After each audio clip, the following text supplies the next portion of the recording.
So, good afternoon, ladies and gentlemen. Welcome at the Institute of International Relations. I would like to introduce our guests. Our main guest today is Dr. Dan Schueftan. I will introduce him in more detail later. Of course, all of you had the opportunity to read his CV that is posted on our website as well, together with the invitation to this event. But before I do that, I'd like to pass the floor to our second guest, the ambassador of Israel to the Czech Republic, who will say a few introductory remarks. So, Gary, the floor is yours, please. Okay, thank you very much, Director Peter Kratochvel. I'll start straightforward. Honorable members of the Institute of International Relations, colleagues from the diplomatic corps, some friends, ladies and gentlemen. First of all, I'm thankful to staff Международных Stahu for accepting our proposal to host this event, and I'm glad that I can deliver into your hands a great scholar of contemporary Middle East and ex-teacher of mine in National Defense College of Israel, Professor Dan Schueftan. I'm sure that he will fascinate you, even if some of you may not necessarily agree with his opinions. Secondly, this lecture and debate are touching one of the imminent threats to the security of the EU, the radical Islam terrorism. As an Israeli diplomat, I would like to stress that we are part of the Middle East, which is, with a few exceptions, mostly a region of Islam. But we have an immense respect to Islam and would never finger point to this magnificent religion as a source of the threat we are speaking about, or will accuse Muslims or Arabs as general as supporters of the act of inhuman jihadist perversion of Islam. Having said that, I would like to mention the latest Foreign Affairs Council of EU conclusions, last week actually, which are apparently a first serious attempt to deal with this threat by strengthening partnerships with key countries, supporting capacity building, and countering radicalization and violent extremism. In this context, I would like to add that when it comes to identifying key countries for cooperation, one would expect that such candidates be willing to identify and stand up to terrorism. Therefore, we should probably bless on what apparently is a very recent development, as it was reported yesterday in Turkish daily Hurriyet. The Turkish Foreign Ministry announced that months-long talks between Ankara and Washington to train and equip the moderate Syrian oppositions have been finalized and have yielded a draft of a memorandum of understanding. Also, Hurriyet informs the Turkish Chief of General Staff who will represent Turkey at an important security meeting to be held in Saudi Arabia with the purpose of coordinating the joint military campaign against ISIL. Finally, Turkey was represented actually yesterday at White House Summit on countering violent extremism. I guess I don't have to explain here why this is a positive, even if long-due development. Thirdly, a few words about the Israeli position. Terrorist attacks in Copenhagen last Saturday bear the same hallmarks as the murderous attacks in Paris in January, an attack by Islamist fundamentalists on a symbol of a free speech which is critical towards Islamist radicalism, followed by an assault on the Jewish site. I would like to distract us from the main topic, but history requires Europe to be particularly vigilant on the issue of anti-Semitism and to protect its Jews, to guarantee their physical security and to enable them to exercise their religion freely. The issues at stake when Jews and symbols of free speech are being targeted are the same. These are assaults against the basic values of freedom, democracy, and tolerance. Today, these values are being undermined by a jihadist ideology spreading fear through violence and aiming at whoever disagrees with them or thinks differently. The Western liberal democracy and the Jews have been designated by them as privileged targets. The recent events show once again that Islamist radicalism has nothing to do with so-called Israeli-Palestinian conflict. It's not the absence of a Palestinian state that bothers the jihadists, but rather the presence of free, pluralist, and democratic states. ISIS, Al-Qaeda, Hezbollah, Hamas, Boko Haram, Islamic Jihad, This organization is rooted in radical Islam, continue to terrorize the global community. Their actions demonstrate that terrorism knows no borders and no faith. The threat of jihadist terror is global, therefore the struggle against it must be global too. It has to encompass political, operational, and intelligence cooperation. Apologies for using this cliché, but democracies do have the duty to defend themselves against undemocratic forces seeking their destruction. On the regional scale, there is a growing cooperation of Israel with Egypt and Jordan. Although we have to take into account the growing Egyptian pressure on Hamas and Hamas' lack of cooperation with the international community, plans in rehabilitation of Gaza may eventually lead to another round of violence, whether initiated by Hamas or by some more fanatical elements with Hamas approval. One of them, for the time being, just Al-Qaeda affiliated, is Ansar Beit al-Maqdas, which may decide to follow ISIS' example for creating attention to its activities not only by chopping the heads and attacking Egyptian army units, but also, as it did in the past, by launching an attack on Israeli targets. Neither should we forget the role of Iran as the biggest supporter of terrorism in the Middle East, and it's hard to predict how, when, and where Tehran may use one of its proxies against Israel or against Jewish communities. To illustrate, only a week ago, Uruguay authorities confirmed that Iranian diplomat who was suspected of collecting intelligence for bombing attempt on Israeli embassy in Montevideo fled mysteriously in the last moment. And the disturbing news coming from Argentina is a sad reminder of the Iran-Hezbollah terrorism axis outreach.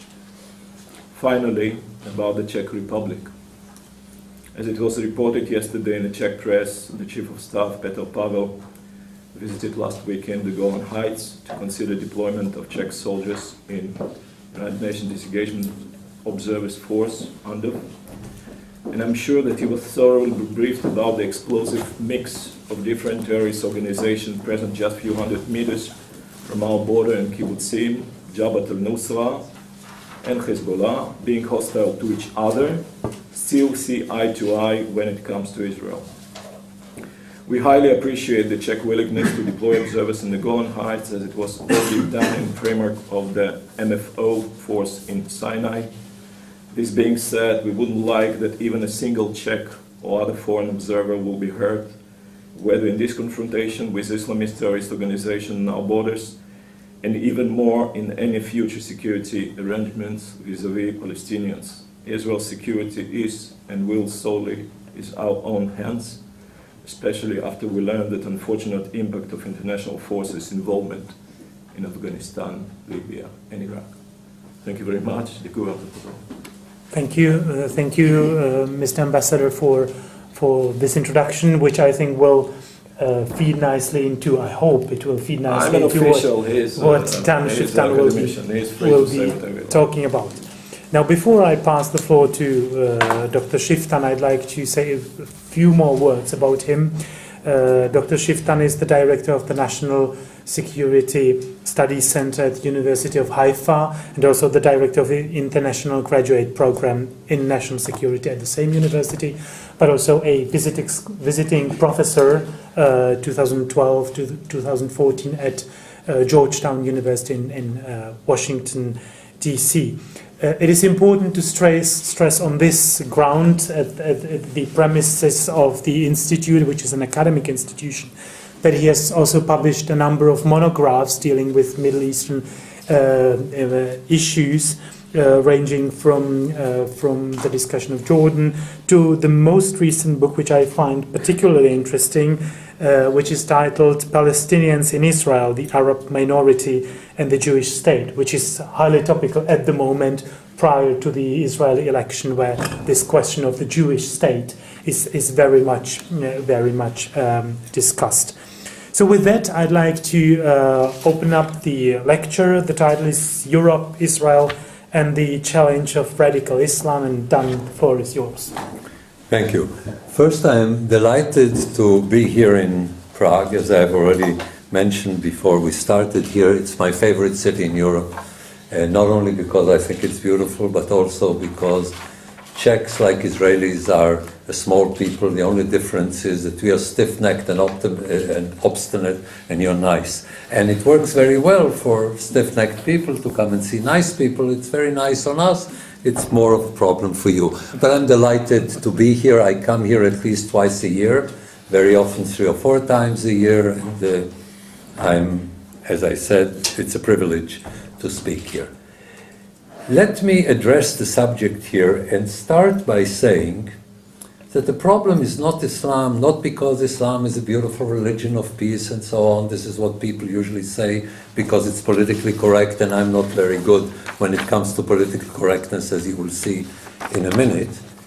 But because I don't know that there is anything like Islam or Judaism or Christianity, in the sense that you can take a religion and you can say, here is the danger of this particular religion or the hope from another religion. When it comes to religions, the question is, how do you interpret this particular religion at a given time, at a given place? Islam 1400 years ago was very different than what it is today. Islam in the Middle East is very, very, very, very, very different from what we know in Indonesia, in Bangladesh, in Iran. It's very, very diverse. I think that what we have in mind when we speak of radicalism, and I think we should speak of radicalism, and it is associated in a way with Islam, is about Arab radical Islam and to some extent Pakistani radical Islam. Not that there are no radical Islamic organizations in other parts of the Islamic world. They exist. By the way, there are Jewish radical organizations and Christian radical organizations. Only what you have in the Arab world is not something on the fringes. What you have in the Arab world when it comes to radicalism is very deep.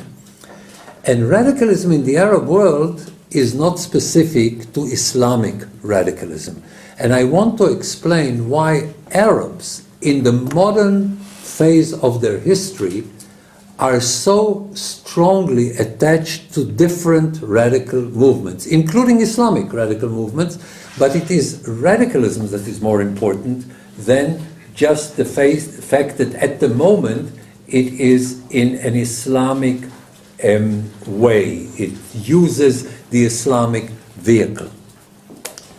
If you study the last 200 years, more or less since Napoleon came to the Middle East about 220 years ago, you will find that since that time, in the Arab world, there is an unbelievable demand for radicalism, and therefore also quite a lot of supply of radicalism.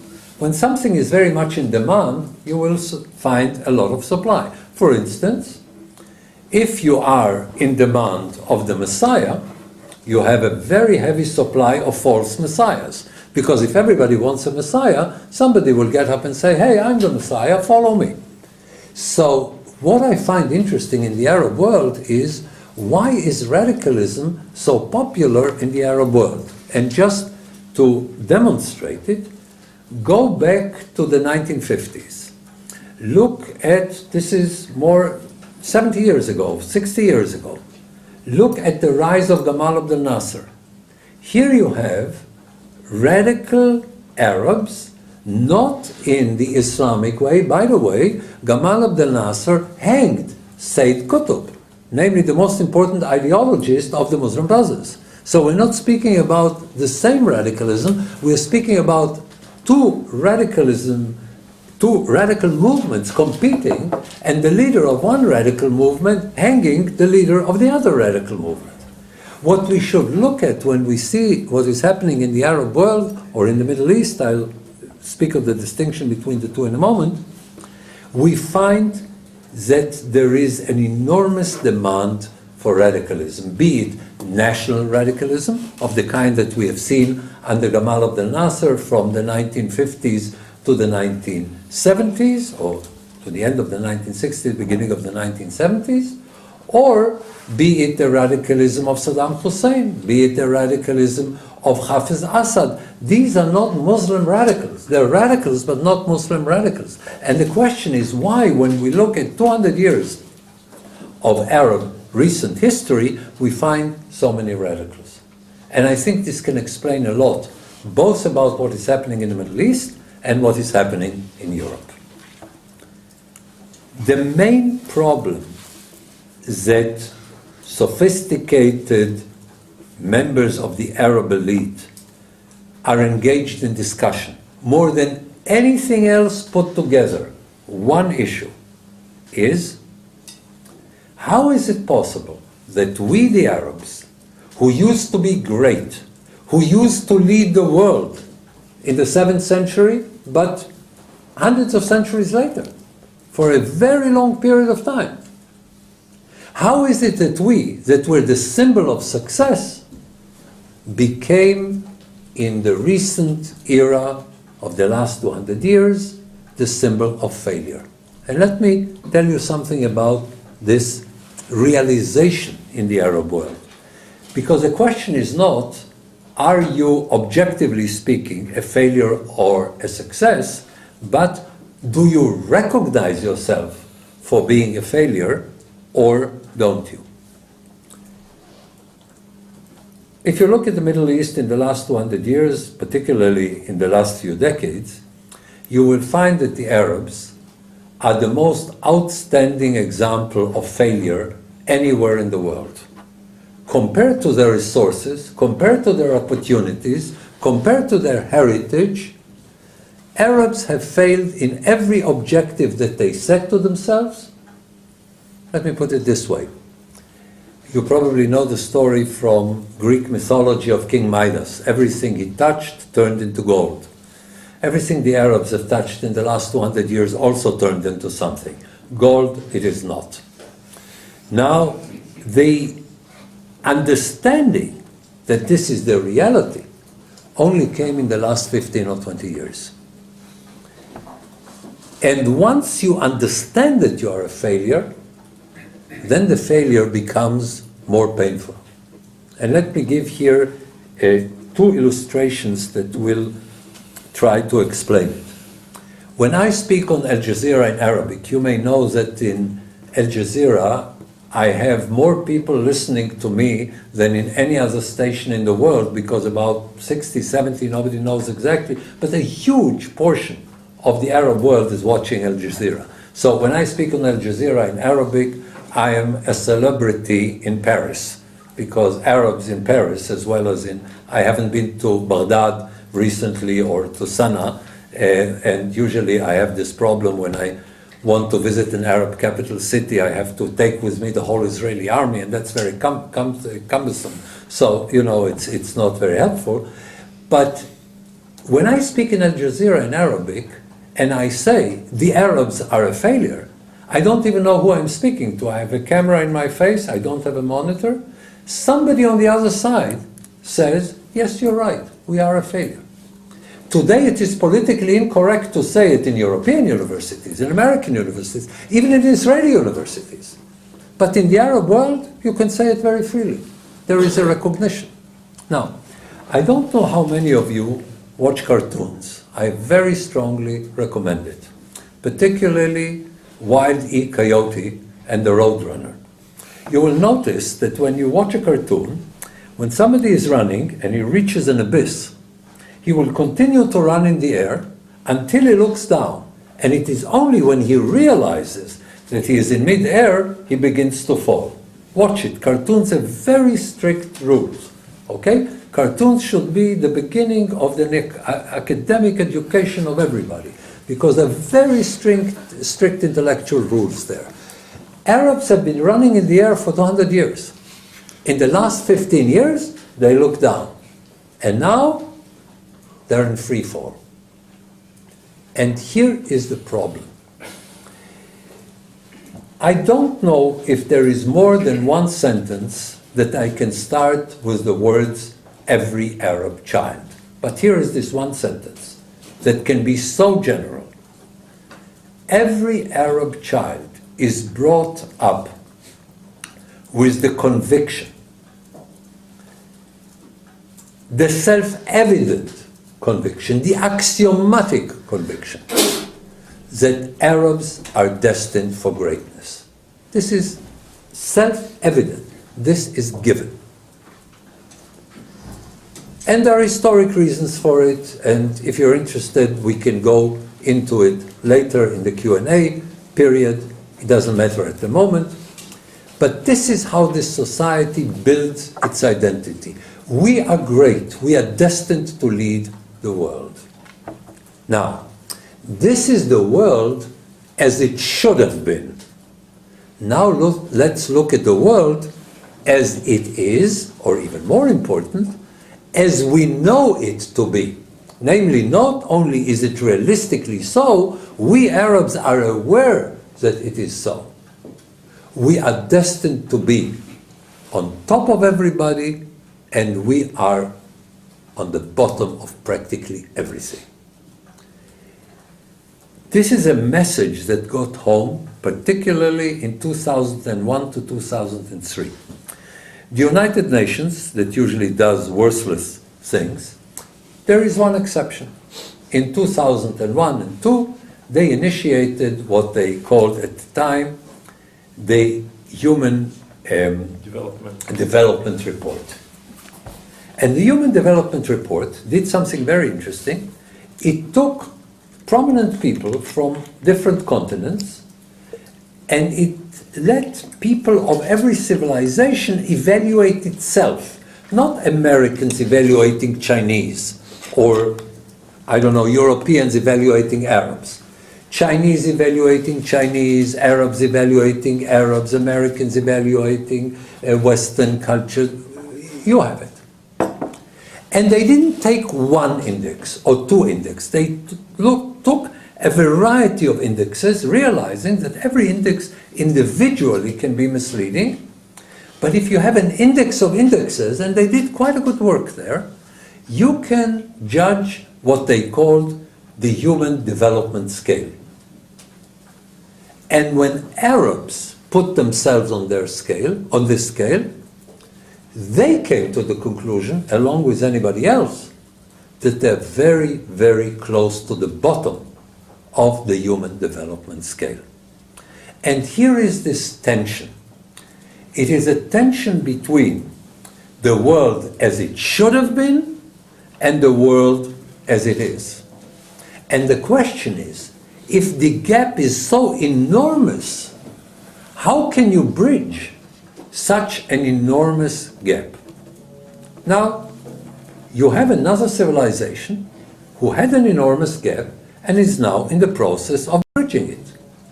It is the Chinese. They're saying, we used to lead the world, we lost this position of leadership, let us work for 50 years, for 200 years, for as long as it takes. And one day, we will build ourselves to a point where everybody will recognize that we are fit to lead the world. This is one strategy. Another strategy is to say, we used to lead the world, now we're at the bottom of the barrel, if you don't agree with me, I'll blow your houses up. That's a different approach. If it works or not, I don't know. Let's see. I don't think it has very good chances. But what you see in the Arab world, the radicals doing, is not let us build the Arab society. Because what is happening in the Arab world is that things that used to be bad are getting worse. Constantly. All the time. Everywhere. Let me give you one example. Take 1950. Egypt, Singapore, South Korea, Taiwan, Israel were more or less on the same level. Since then, Egypt is going down here and everybody else is going here. And the gap is getting bigger and bigger. Now, when the gap is unbridgeable, what is your conclusion? If you want to bridge it immediately, you cannot do it in an evolutionary way. You need to do it in a revolutionary way. For instance, if you own a nice apartment and you want a better apartment, you take another job and you work somewhat more and maybe you get a nicer car, a nicer apartment, whatever. But if you live in the street and you believe that you should be a billionaire, and this must happen now, the only way you can deal with it is to rob a bank. Okay? So when evolutionary means are too slow, too incremental, revolutionary ways are called for. Now, everything I've discussed until now has a name. It's called radicalism. Namely, you change things from the source, from the radix, from the very basis, and you change them when you get people to believe you that you can change it. And therefore, when an Arab comes to the Arab communities and he says, hey, we're in bad shape, let's do a little bit of this and a little bit of that, and let's work very hard, and then in one generation or two generations things will improve, and very slowly we will build ourselves up, he will get zero support among Arabs. Let me give you one example of a person I consider a friend. I hope he considers me as one too. Salam Fayyad, the Prime Minister of the Palestinians for a long time, not now. This guy became Prime Minister because the Americans said, if you want billions of dollars from us, put Salam Fayyad in charge because he is not corrupt. He came from the World Bank and he really wants to build a Palestinian society. And Salam really wants to build a Palestinian society. And his support, his political support among Palestinians consists of his niece and his mother on Mondays when it is not raining. In other words, nobody supports him. Because he wanted to do with the Palestinians exactly what they need. But if you're Yasser Arafat, or if you're Saddam Hussein, or if you're Assad, or if you're Nasser, or if you're Jabhat al-Nusra or the Islamic State or whatever, and you say, today we are weak and nobody respects us. I promise you that if we take radical steps, everybody will at least fear us. So at least we will not be disregarded. This is the worst insult if you disregard people. If you say, I don't have to bring him into my calculus, he is insignificant. We will show them that we can't, which is exactly why we see today the theater of beheadings. This is a theater. It is designed to say, you can't disregard us, you can hate us, you can bomb us, but you cannot disregard us.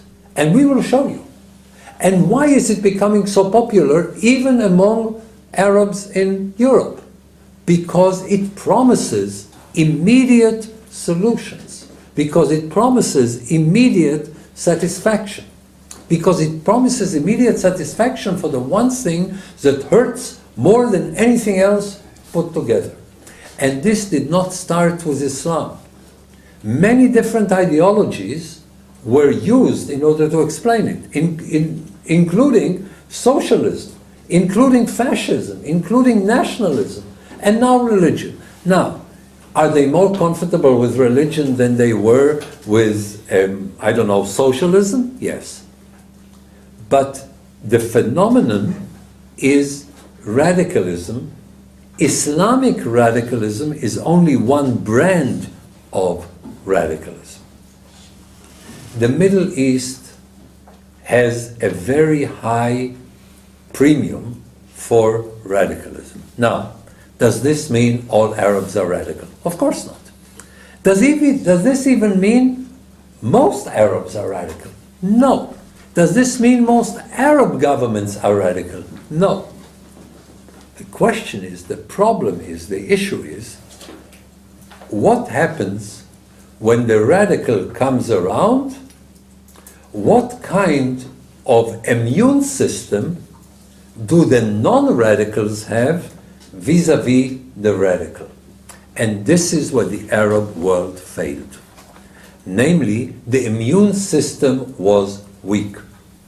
Because when very serious, very impressive Arab leaders said, hey, this radicalism is dangerous, this will bring us down, this will destroy us, this is irresponsible, let's not do it, they were very often forced to do the extreme opposite of what they wanted. Let me give you an interesting example. Almost 50 years ago, it is fascinating. The second half of the 1960s, Nasser, the #1 Arab radical, is being attacked by the Syrians who were somewhat less radical and said to him, liberate Palestine, namely destroy Israel. And Nasser comes out and he says, look, we're too weak. We will be defeated. Should we destroy Israel? Yes. Is Israel worthy of destruction? Yes. Should we kill all the Jews? Yes. But we are not strong enough to do it. So wait until we're strong enough. And he postpones it, and he postpones it, and he postpones it, until Nasser himself takes the step that makes the war inevitable, because he says, now I'm ready, I'm going to destroy Israel. And then he brings the soldiers into the Sinai, and you have the Six-Day War. In the same period, take King Hussein. King Hussein always had excellent relations with Israel. Not only good relations, intimate relations with Israel. Okay, we were discussing very, very closely issues that were tremendously important for both countries. And King Hussein doesn't want war. Not only he doesn't want war, he wants a strong Jewish state to defend the existence of Jordan. Because in the final analysis, when Jordan is threatened by Arab radicals, it is Israel that came again and again to save Jordan. So he has all the best motivations not to make war against Israel. And then one day, he flies to Cairo, comes back with an Egyptian general in his aircraft. When he lands in Amman, the Egyptian general is given command of the Jordanian army, and then the Jordanians start bombarding Jerusalem in 1967. Israel approaches King Hussein on 3 different levels: through the United States, through the United Nations, and through another channel that we had open to him. And we said to them, hey, you're bombarding our capital city. If you stop now, then we will not act against you. And his answer, I'm now quoting verbatim, his answer was, the chips are down, we are at war. Now, here is a person who wants peace, makes war, and does the right thing. This is the paradox. If I were King Hussein's consultant, I would tell him to do exactly what he did. Because you want peace, make war. Why? Because if he doesn't make war, his own people will kill him. And he came to the conclusion that he was not a very tall person, and if he loses about 12 inches of his top physical entity, it could be very unpleasant. So, making war is better than not making war, because if you don't make war, you are dead. And not only you are dead, but the kingdom of Jordan is finished. So he said, I make war, I will lose one bank of the River Jordan, the West Bank, but at least the West Bank will remain. If I don't make war, regardless if you win or lose, my people will kill me and destroy this country, and all will swear allegiance to Nasser, because Nasser is the great hero. He made war against Israel. The question is, in such a region, and by the way, you will see in a moment that it is relevant to Europe as much as it is relevant to Israel. Not what most people want, or what governments want, or what leaders of a community want, but can they withstand the pressure of their own radicals? Some societies can do it in a very effective way. Do we have radicals in Israel? Yes. Do we keep them at bay? Yes. Do we do it with a strong enough arm? No. But we're doing quite a good job, reasonable job. I think there's a better way of doing it, but that's reasonable, more or less. Do you have radicals in every country? I mean, go to the United States, look at the KKK.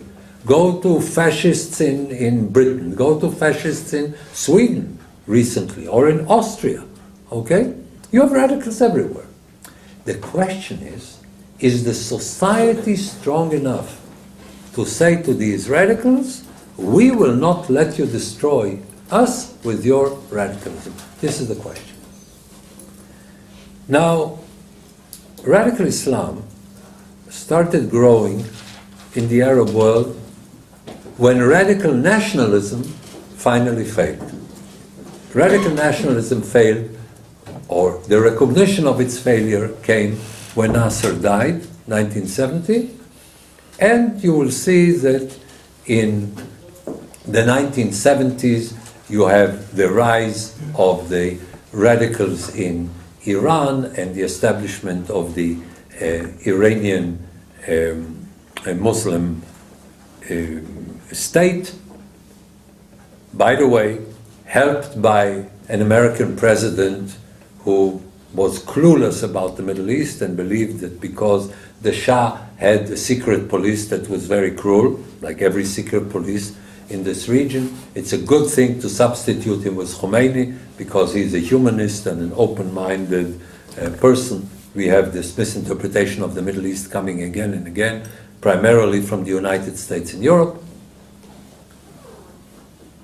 And Islamic radicalism is very dangerous because this is a culture that people feel very comfortable with in the Arab world. With socialism, they didn't feel very comfortable. Most Arabs who called themselves socialism didn't know what socialism is. It was anti-American, and the Russians did it at the time, so for them it was a good idea. There wasn't something deep. The only place, this may interest you, the only place that you can find interesting socialist thinking was in the Popular Democratic Front for the Liberation of Palestine, a small splinter group within the Palestinians. Very, very small. Christians. And now, They were some of them, Some yes, were Christians. some of them Christians. And now, we're getting this phenomenon on a very large scale. Again, try to see it as an expression of radicalism, not as an expression of Islam, although this radicalism uses Islam as a vehicle. Okay? This is the important distinction to make. Now let me make a few short comments, and I will leave most of the discussion for the Q&A, about how Europe and Israel are dealing with these problems. Now, in a way, it's easier for Israel because the threat is much bigger. And when the threat is much bigger, you don't have to convince people that a threat exists. In Europe, you still have a problem to explain that any threat exists, that evil in general can exist, because so many Europeans, delightfully less in the Czech Republic than in other places in the more western part of Europe, the perception is of Friede, Freude, Eierkuchen, you know, all we need to do is to sit together and sing Kumbaya. The term is American from John Baez, but I think the Europeans have adopted this idea of, a very simple-minded perception that now we are in the era of peace, human rights, and we can all ride into the sunset and live happily ever after. Europe has a very interesting set of fairy tales. Now, I'm not against fairy tales. I want this to be understood here very clearly. I always liked this particular fairy tale that ends, and then they got married and lived happily ever after, written by a bachelor, I'm sure. And fairy tales are nice. But when you get to be 5 or 6, you grow up. And some continents find it difficult to grow up. I mean, it's so pleasant to live in a world of nice things. In Israel, we realize that when people all around us are saying, we want to destroy you and kill each and every one of us, it should be taken seriously. By the way, most others in the Arab world, and thank God there are others, who don't say, let us kill you now, are saying, because we are too weak. Okay? When you ask Mubarak, 3-4 years before he was deposed, why don't you make war against Israel? He didn't say because we have a peace treaty. He said, because do you want to be defeated again by the Israelis? Don't do it. We have this experience and we don't want to be defeated again. So, when you have in the Middle East something called peace, it is a product of deterrence, not a product of the understanding that you should live and let live. Europe has, I think, the greatest achievement in modern times, namely that in Europe itself you have a live and let live reality. I think this is a tremendous achievement. The question is, can you apply it to other parts of the world? Or can you apply it in Europe for people who don't accept it? And here is your problem with radical Islam in Europe. Because of your tremendous achievement, I don't think any other event in the last part of the 20th century and the beginning of the 21st century is as impressive and as successful and as contributing to the best part of civilization as the ability of Europe to eliminate war in most of Europe most of the time. Okay? Not including the Ukraine, not including the Balkans, but even there, things are not as bad as they used to be. This is a tremendous achievement. But because of this achievement, you have in Europe something that you don't have as much in Israel, and namely, illusions. That if you're nice to people, and now that we also have in the United States a European president, President Obama, and you have this belief that is very prevalent in the United States, that in every Saddam Hussein there is a little Thomas Jefferson trying to come out. All we have to do is to help him a little because he had a difficult childhood. So let us bring democracy to the Middle East, which by the way shows that the United States has a great sense of humor. Okay? Bringing democracy. I was speaking in the Pentagon on the eve of the Iraq War when they told me they want to come to Iraq to bring democracy. And I suggested to them, first come to Israel and bring patience to the Israelis. If you will bring patience to the Israelis, you can bring democracy to the Arab world. But try it on us first. You see, I have a sign on my desk and it says, God give me patience, but I want it right now. Okay? So, this idea, you come to the Middle East and then you fix things. And don't people realize that peace is better than war? And killing each other is not a good idea? They don't know it, so we will come there and tell them. For instance, they're killing each other. Gaddafi is killing people in Libya. So let the Europeans come to Libya and tell the Libyans, why don't you have a democracy? And then the Libyans will say, what a great idea. How didn't we think about it? And then we will have democracy in Libya. Okay? The only difference in the Arab world is you either have one person that kills everybody else, or you have free enterprise. Everybody kills everybody. Okay? This is what you had before in Libya and have now in Libya. This is what you had in Syria and Iraq and you have now in Syria and Iraq. Free enterprise. Everybody kills everybody else. In the Middle East, you cannot live in this area and remain this kind of optimist cut off from reality. It's difficult. We have such Israelis. I think we should have, again, we want to develop a sense of humor too. But in Europe, it is much easier to believe in this, and therefore the recognition of the magnitude of the challenge and the recognition of the nature of the challenge is not here. Europeans have not learned enough that pluralism has its boundaries.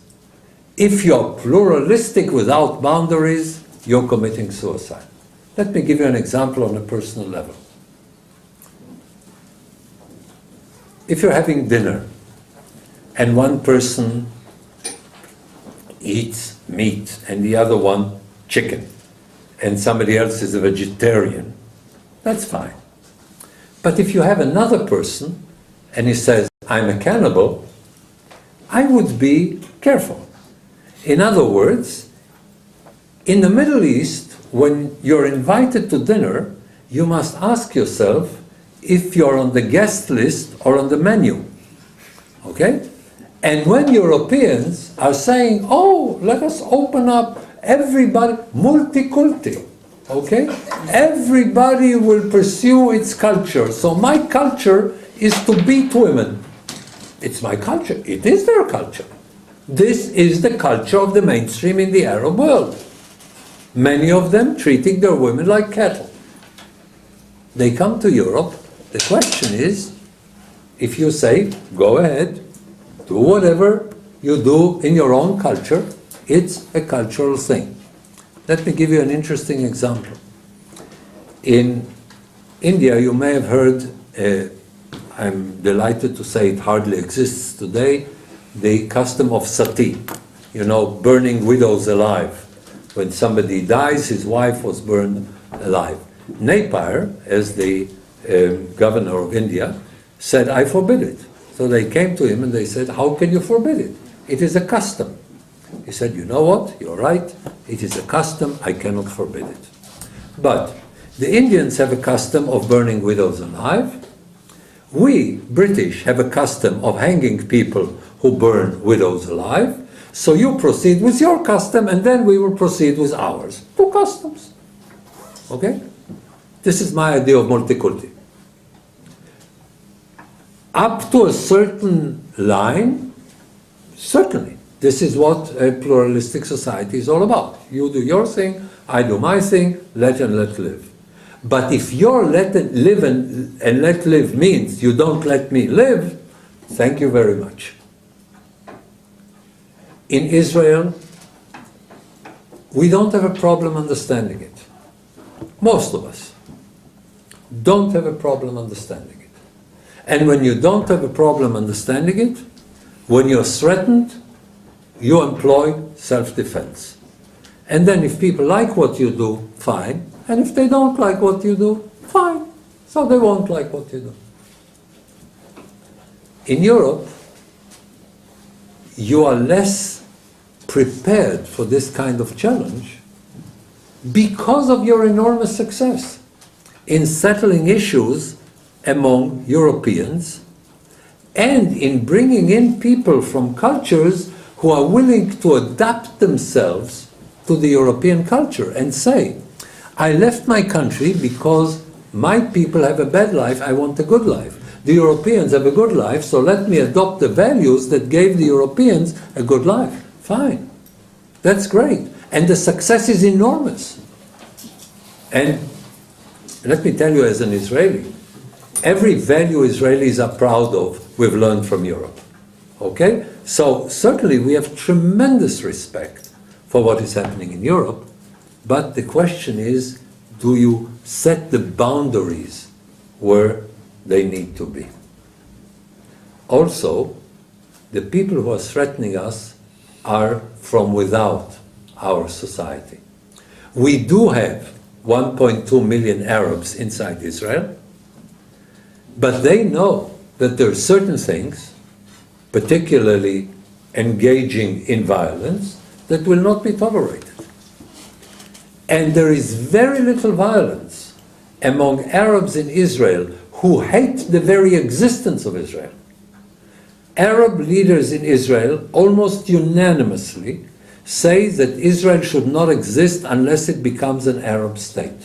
The animosity is enormous, unbelievable. But they know that they can say whatever they want, but if they engage in anything that is violent, we will do what needs to be done, and we have proven it so often that now they don't even try it. And that's not because they can't. In my university, there is the highest percentage among all Israeli universities of Arab students. We have more, the proportion of Arab students in my university is higher than the proportion of Arabs inside Israel. Many of my students for many years have been Arabs, okay?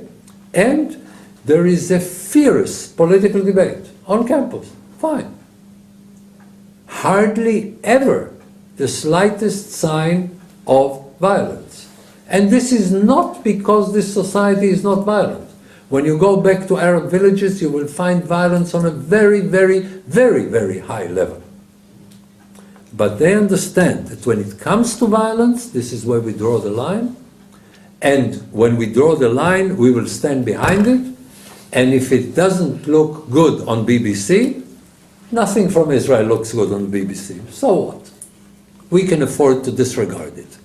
Okay? Would it be nice if everybody would appreciate what we're doing? Yes. Is there the slightest chance that there is a possibility that this will happen? No. So we deal with radicalism in a way that you will deal with radicalism after you learn your lesson. And let me perhaps end here with my definition of a pessimist. A pessimist is a well-informed optimist. Namely, the more experience you've had, the less you believe that things will be well by themselves or only with carrots. Carrots are very important. I wouldn't give them up. But if there are no sticks, the carrots are not as sweet as they can be. When the stick is there, you don't have to use it. If they know that you are willing to use it when you cross the line of violence, then you don't need to use it. And the more you're credible, the less you will have to use it. So I would go back to Teddy Roosevelt and his very well-known saying, speak softly and carry a big stick. If you carry it, you don't have to use it. If you have proven that you're willing to use it, you don't have to use it, and then you can secure a life that is the kind of civilized life that you want for yourself and for your children, even in an environment of radicalism. I think I've depressed people enough, and to some extent, yes. I hope so. Thank you, Dan, for the very interesting, very controversial at moments, I have to say, lecture, which is what we like here at the Institute. I myself have a number of questions, but I will not misuse my right as the chair too much, and I'll first open the floor for the questions from the auditorium. So anyone, we have still about half an hour, so anyone who would like to pose any question regarding anything you've heard here, or any comments perhaps, now is the time. So please, yes, please always introduce yourself, your affiliation as well. Good afternoon, my name is Václav Dozděk. I would like to ask you if you see any parallel between the Arabs and Russians, and if you see any parallel between radical Islam and radicalism in Russia and Putin. Thank you. I am not knowledgeable enough about Russia to make the parallel. And I'm always amazed by people who know a lot about Russia and nothing about the Middle East coming to tell me what the Arabs are vis-à-vis the Russians.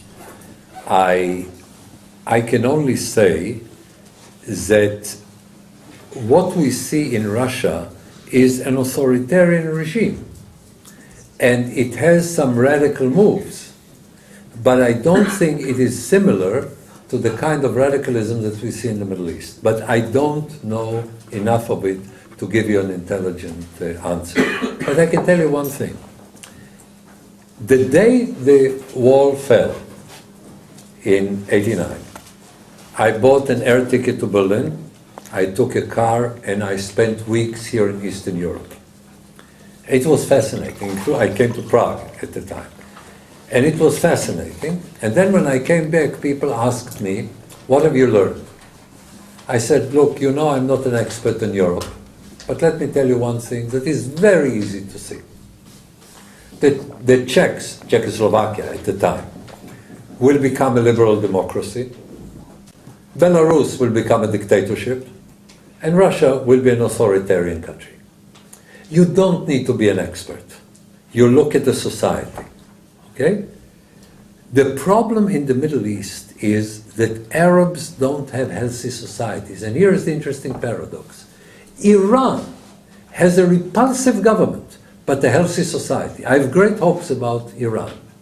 In the Arab world, we have societies that when they substitute the government, things get worse, not better.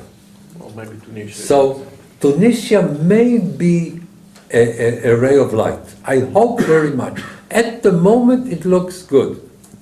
Okay? Although Ghannouchi, I know him personally, is a very shrewd guy. He's simply more sophisticated than the other radicals. He is as radical as Morsi. More radical, but smarter.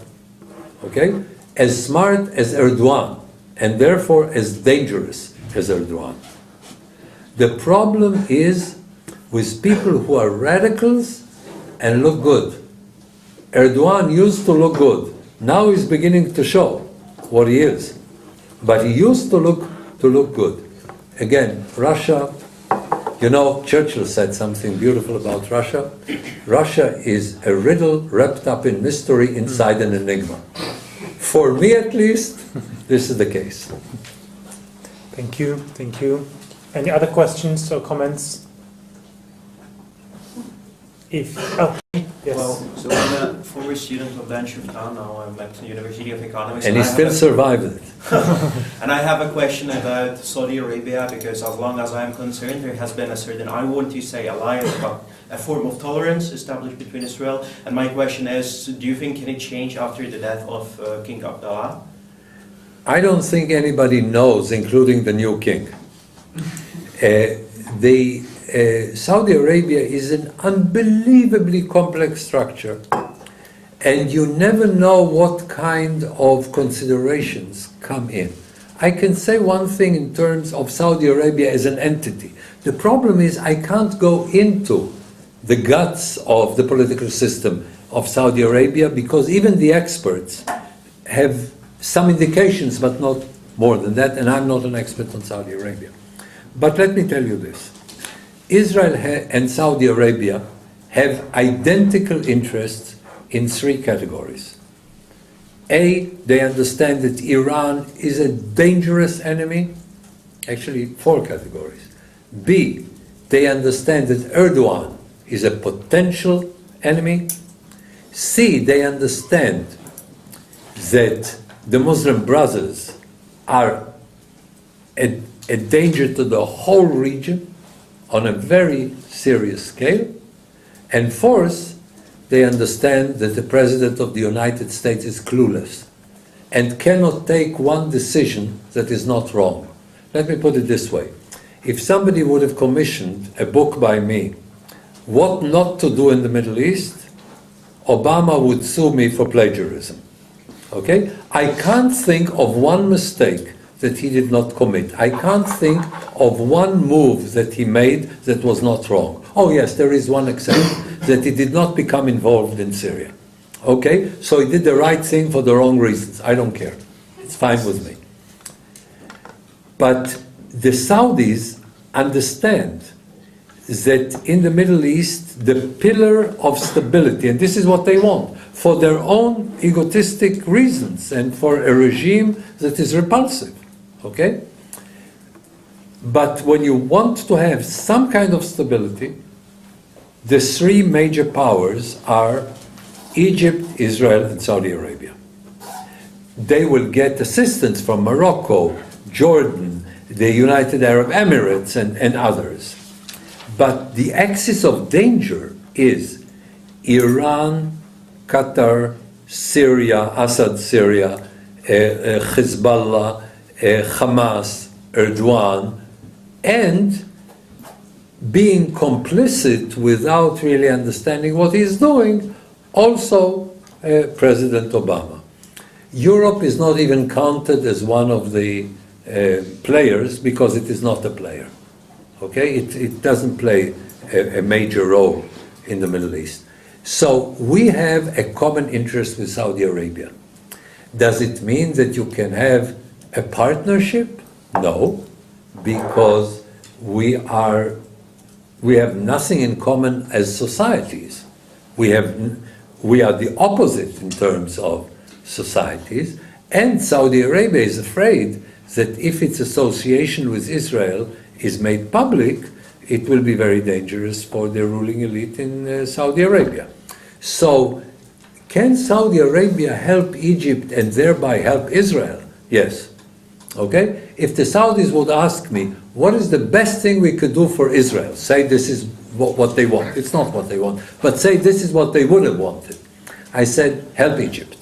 Okay? At the moment, you want a Middle East that doesn't look like Syria, all of it, your only hope is Egypt. If you want people not to slaughter each other in every square kilometer of the Middle East, help Egypt. Egypt is the hope of relative stability. Do I like the regime in Egypt? Of course not. It's a military dictatorship. Okay?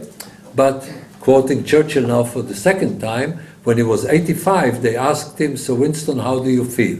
He said, considering the alternatives, very well. Okay? So this is my response to Egypt and Saudi Arabia and Israel. For the United States, once America gets a president, the United States can pivot to Asia when the Middle East is dominated by the three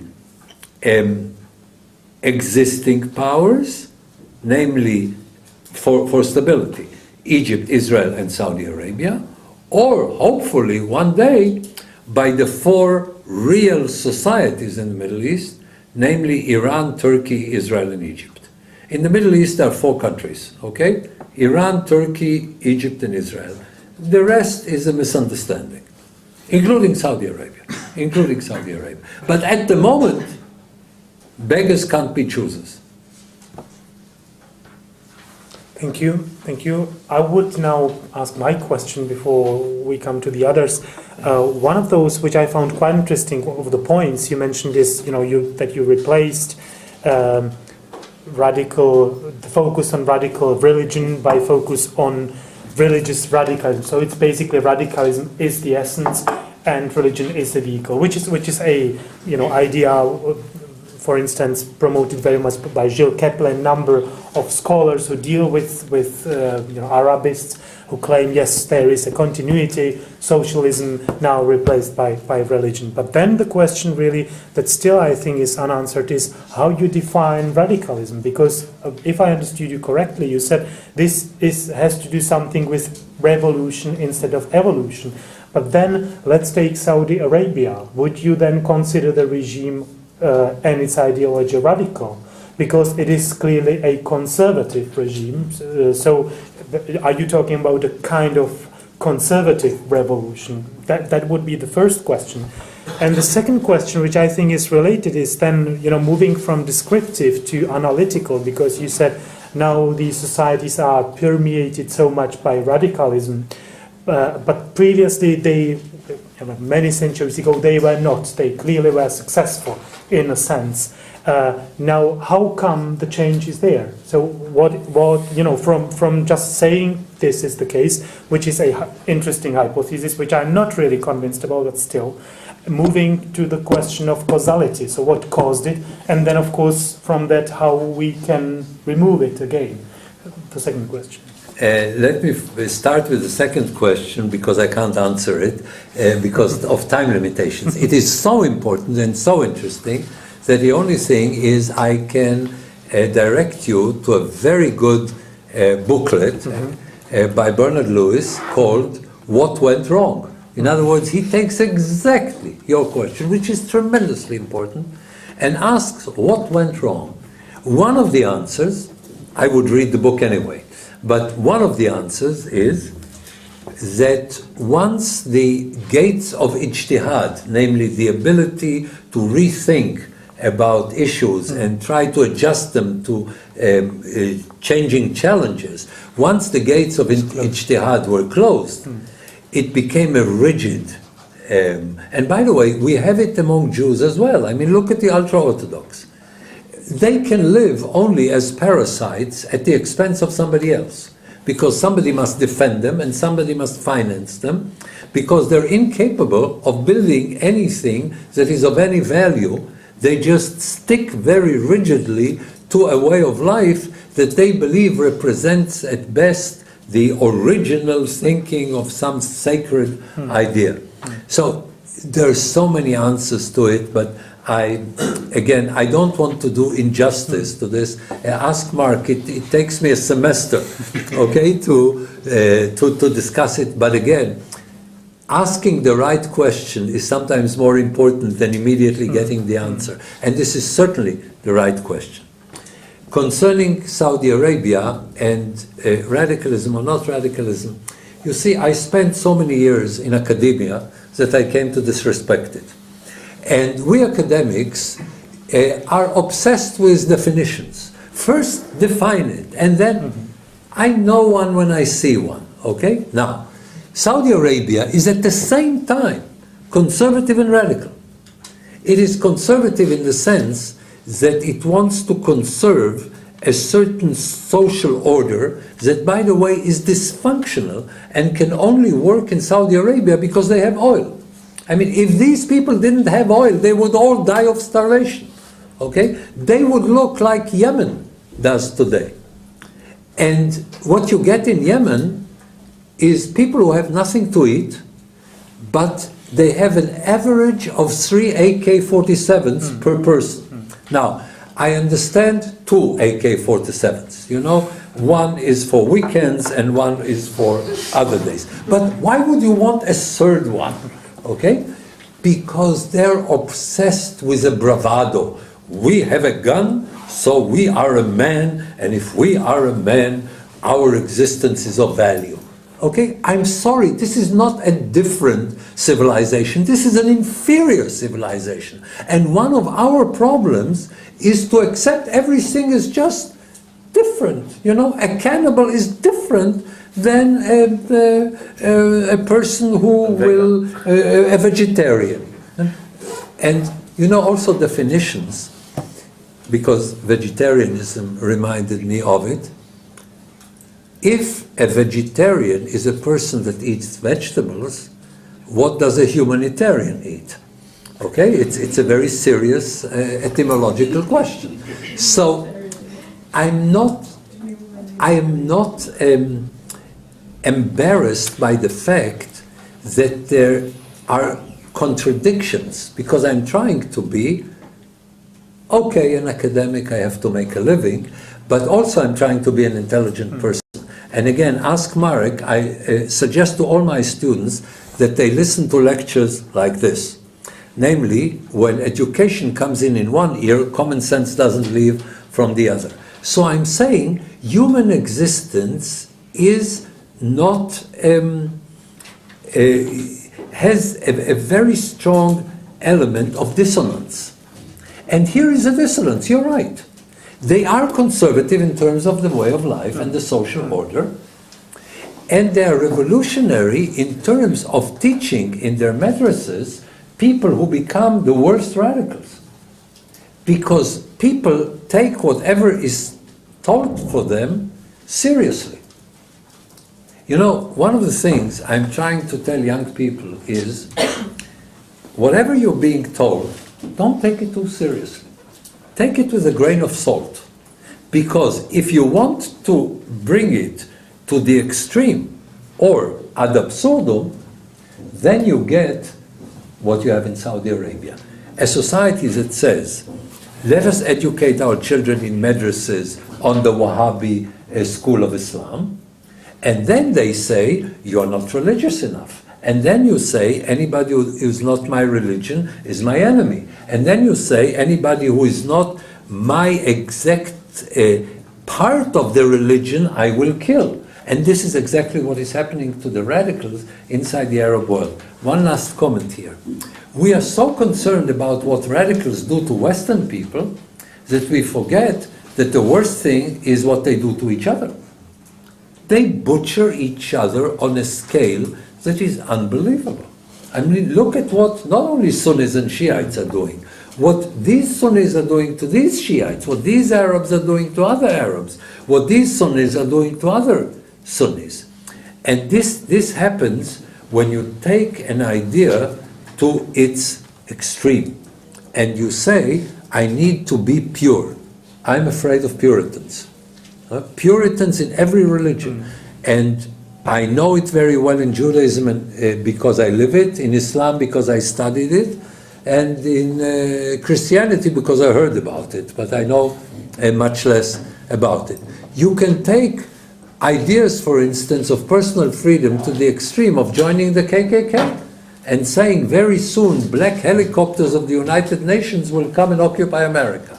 You hear some of the militias there, you really think that you are on a different galaxy. So the two elements exist in Saudi Arabia, and very strongly so. Yes, thank you. Thank you. Yes, please. Hamid Krosek, my name. I'm from the Institute of International Relations at the Charles University. I just have two questions, and both are pertaining to Islamic State. Could you speak up, please? Yeah, I have two questions, and one as both are pertaining to the Islamic State. And I wanted to ask you, do you think that the Islamic State per se is a direct threat to Israel? Or Is what? Direct threat. If it's a threat. To Israel? To Israel, yes. No, no. Look, what is a threat to Israel? Then you can ask the second question. I'll forget it anyway, so I'd rather hear it when I'm finished with this one. Look, first of all, it is a threat in an indirect way. When you live in an area that is structurally unstable and violent and hostile, you don't want another element that is unstable and hostile and violent. Okay? But in the direct sense, if they will challenge us, they cannot be half as bad as Hezbollah, as Hamas. Not that they cannot hurt Israel, but they'll have to stand in line to hurt Israel. In the Middle East, there are so many forces who want to hurt Israel that they have to wait their turn. Okay? And by the time they come, somebody else will kill them, and they will kill somebody else. So, is it something that can have negative implications to Israel? Yes, but we have so many negative implications, we hardly notice. Okay. The other question? The second question was, we are speaking always about foreign fighters coming from Europe, but there are many, many more foreign fighters from the Arab countries like Tunisia or Algeria or something. And I wanted to ask you, do you think that these foreign fighters, once coming back to Tunisia or to Algeria or something, they're going to what? If they're coming back to their countries like Tunisia, if they can destabilize these countries, and this can have a negative impact on Israel. Look, the reason that you hear so much about the Europeans is that the Europeans care about Europeans, which is only natural. They don't care. Look, nobody cares when in Iraq you have thousands of people killed in a week or in a month. Okay? But when one person gets killed in Europe, then Europeans care. And by the way, I don't see anything wrong with it. I mean, it's only human that you're interested much more in what relates to you. But they will definitely come back, because you see, the point is this, and this is very interesting. The only place where Arabs can have a good life is in a place where Arabs are not in power. In other words, in places where Arabs do not make the society. If they would open the gates of Europe and the United States and Israel there would not be a single Arab left in the Arab world. They all want to have a good life. Where is a good life? Where Arabs don't determine anything. And then Arabs come there, and instead of learning how to live in a way that produce this good life, are ruining this good life. And here we come again to what I mentioned before. Is it true about the majority of Arabs in Europe? No. The problem is not that every Arab that comes is a radical, or that every Arab that comes, the majority of them are not. But they are not capable of fighting their own radicals. And let me explain why. It is because for an Arab, more than, and of course this is an ideal type in the Weberian sense, it doesn't apply to every individual. When an Arab sees somebody who is willing to sacrifice, he says to himself, he is a better Arab than me.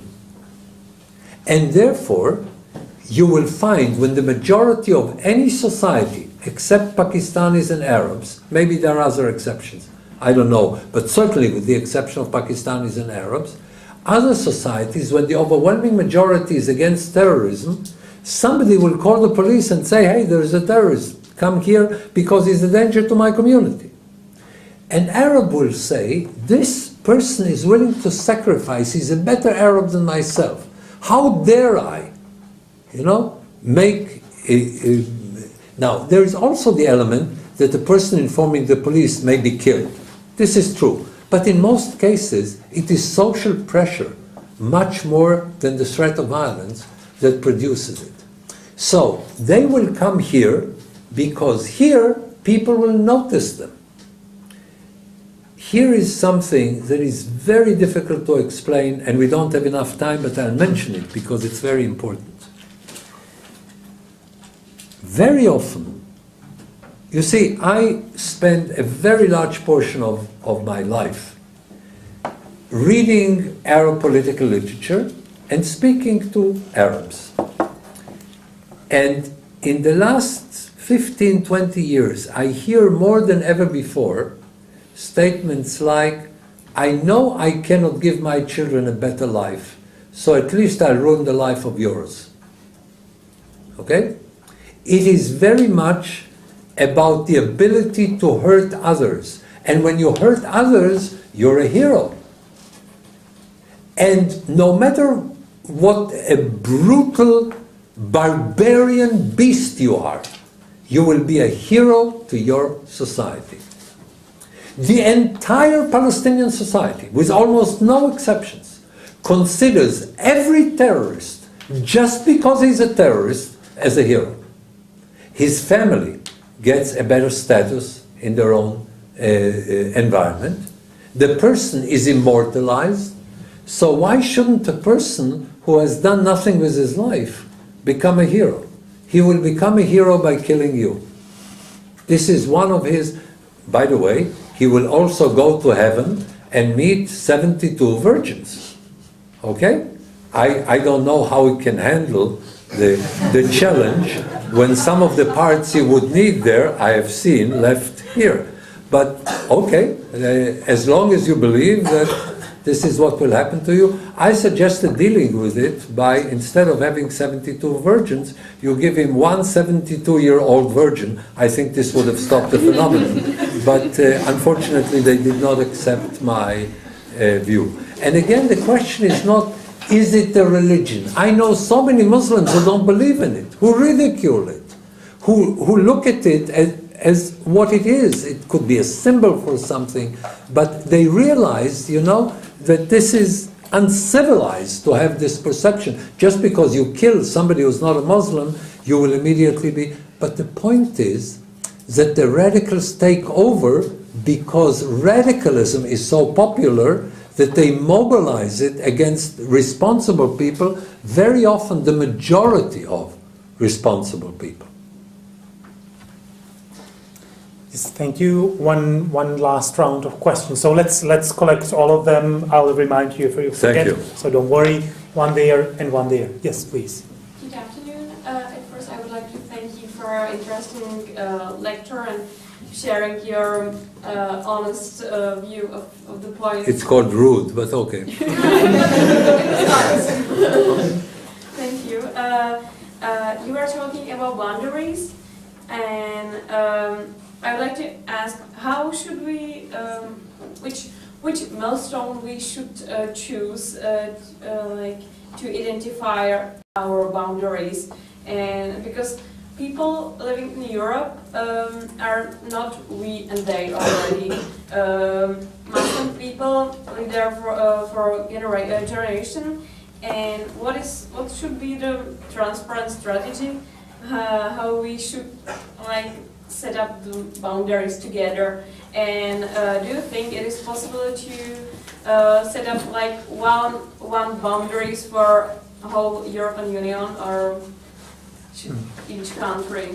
Yeah, I would probably add to that, because I noticed that you really very much stress the ethnicity, even when talking about Israeli Arabs. You are saying us and them, as if the Israeli Arabs were not you. So this is, I think, points to in the same direction. Okay, so let me answer this question first, if I may, because I will forget all of it. Yeah. First of all, let me take your question. Arabs in Israel insist not to be called Israeli Arabs, because they say, we are not you. Okay? We have in Israel an Arabic-speaking minority, the Druze, who say we are delighted to be called Israeli Druze. We are Israelis, we want to identify with Israel, we defend Israel, we support Israel, okay? So, it is not, and Israelis are delighted to call them Israelis, and nobody that I know would refer to the Druze as they. You have an enormous opposition among the Arab leadership of Arabs in Israel to Israelization. They say this is a dangerous process. We are becoming Israelis. This is dangerous. Okay? We must remain Arabs. And they say we are Arabs in Israel. This is the term that they've chosen. And they say Israeli citizenship was imposed on us. We didn't want it. It was imposed on us. So it is not something that we want, because we don't want Israel. You see, the entire Arab leadership, I think I could find for my latest book 2 exceptions, and it was very difficult, from thousands. The entire elites, not elite, but elites, not just the political elite, but the elites in Israel, have signed one of 4 documents. And all these documents have one in common.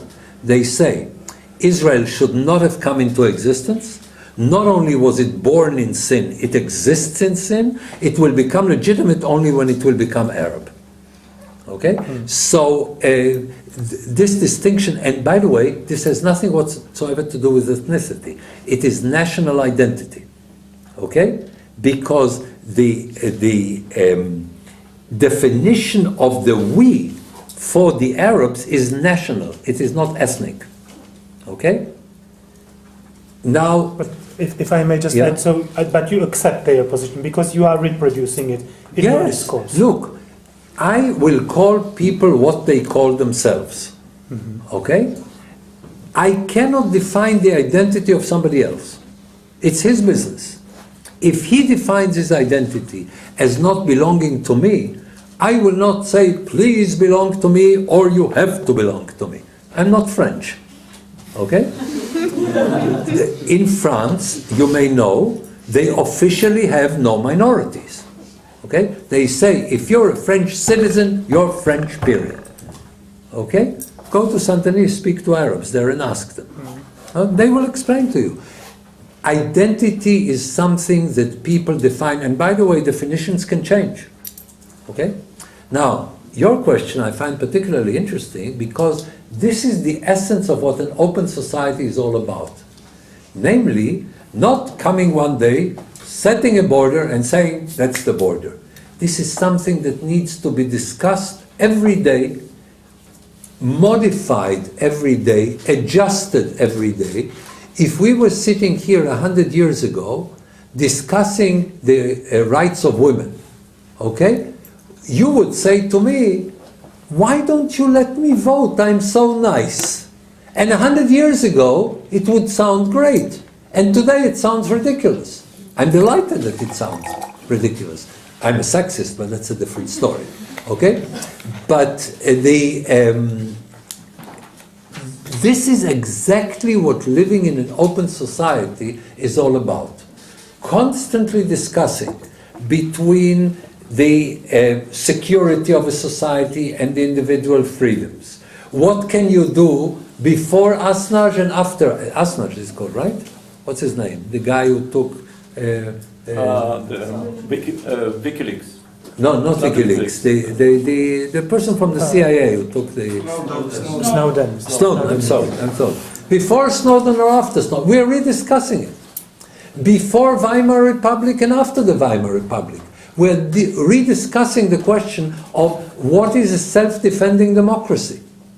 And if one day we say, this is the line forever, we are undermining the very essence of our society. It is a constant polylogue, not dialogue, constant polylogue in the society, trying to find something that everybody can live with.